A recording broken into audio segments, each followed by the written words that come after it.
Hackers have apparently knocked the fundraising site GiveSendGo offline, targeting a campaign that's raised nearly $9 million to support the Canadian truckers protesting COVID mandates. 30 of those truckers now face fines up to $100,000 after being arrested at the Ambassador Bridge, which links the U.S. to Canada.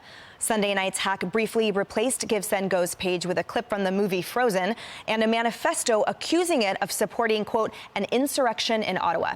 The hackers also claim to have leaked the names of donors to a third-party website, which is now offering to share it with the media. Joe Concha, your thoughts?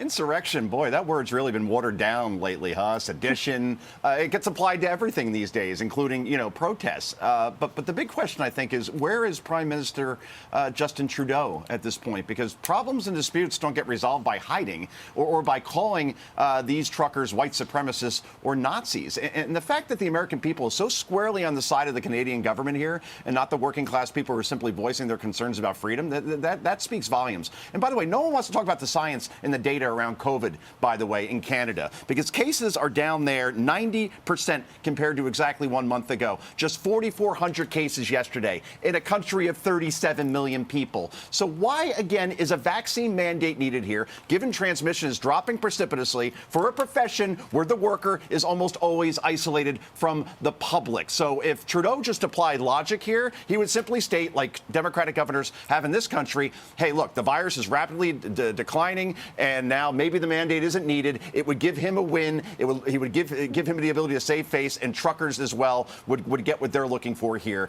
But he won't do that because he is impossibly and stunningly stubborn. That's right. And Liz Peek wrote an article sort of asking that. She said, what if Justin Trudeau had met with the truckers on their first day and actually heard them and listened to them? Would the situation have been diffused a long time ago by them simply feeling that they at least had the respect of someone listening to them and taking under advisement what they were arguing? Now, Kennedy, Vivek Ramaswamy had an interesting soundbite. Let's listen to it. What your thoughts on the other side? You think this is about vaccine mandates or about white supremacy? You're missing the point. And this isn't a left or right issue. This is about an uprising of everyday citizens in democracies around the world. It's not just Canada. It's not the United States. It's Western Europe, too, rising against the biggest threat to actual democracy, which I think is the rise of this managerial class in democracies around the world that are crushing the will of everyday people through bureaucracies. And that's why we're seeing a fusion of both the left and the right here saying that actually we want our voices heard. He's not wrong. And we saw that, frankly, throughout the pandemic with the government using the health departments in addition to the DOJ and criminal prosecutions as a way of wielding their power against average, ordinary Americans trying to do their job. Yes, and OSHA being given the job of making sure that every company with over 100 employees was making their employees be vaccinated. Glenn Reynolds wrote a great piece in the New York Post. He's a professor. He has written extensively about education and economics, and he says that this is actually an uprising of the working class. Now, communists and socialists and democratic socialists say that that's what they've always wanted, but the proletariat is rising up to overthrow the state. It's too much authoritarianism. It's too many mandates. It's too much taxation. It's too much control, and they just assume, to Vivek's point about the managerial class, that they will tell workers what to do and they will fall in line. These are people who work hard, they think for themselves, and they're not having it anymore because, a lot of this, we were told they were conspiracy theories, and now they have revealed themselves to be facts. People have been lied to, and they're sick of it.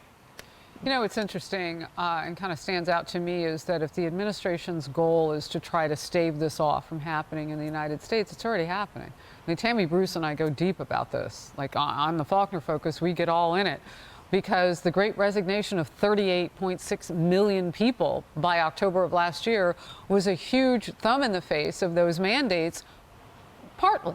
We don't know how high the percentage got of those people just simply saying, we don't want to be told what to do, we're going to stay home and spend that money that the government is giving us for the period of time that it lasts.